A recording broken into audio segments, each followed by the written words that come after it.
Remove the rest, remove the commissioner. These people cannot give us any credible election. Why would the federal commissioner ask the media that are critical stakeholders to leave the venue?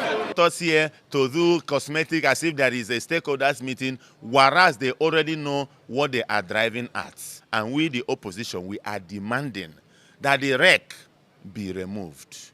Let her be redeployed so that we can start the processes of having a free and fair election. We don't intend to redeploy the REC.